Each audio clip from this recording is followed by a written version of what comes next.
JC, wala JC, walang nakikitang direktang ebidensya ang Cavite Police doon sa mga armas na na-recover nila mula sa mga unay sasakyan ni Senador Bong Revilla kaninang umaga dyan sa may gawin ng 13 Martires Justice Subdivision Barangay sa Bacoor City.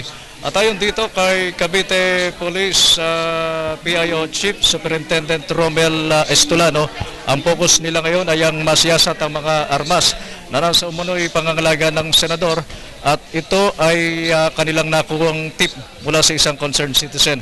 At binigyan din itong si Colonel Estolano na yung kanilang ginawang responde ay batay na rin doon sa nakuha nilang impormasyon sa mga mapagkakatiwalaang sources sila at nilinaw niya na yung kanilang ginawa ay hindi walang anggulo ng politika sapagkat sila ay non-partisan ay na rin kay Colonel Estolano.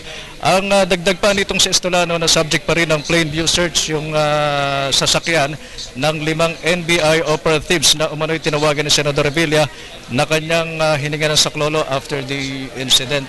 At sa ngayon ay invited for questioning yung 5 NBI agents matapos makapagpakita ng ito'y o mabigo makapagpakita ng mission order.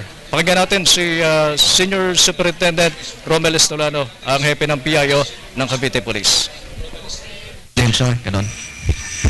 Yun yung sabi natin, mula pa kanina, wala tayong direct evidence na maglilink kay Senator Bong Revilla with regards dito sa mga sa NBI.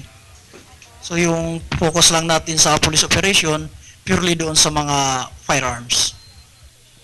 Yan ang pinakahuling kaganapan, JC, dito sa Campo Crame. Ako si Alvin Baltasar ng PTV, nag-uulat para sa Media ng Bayan.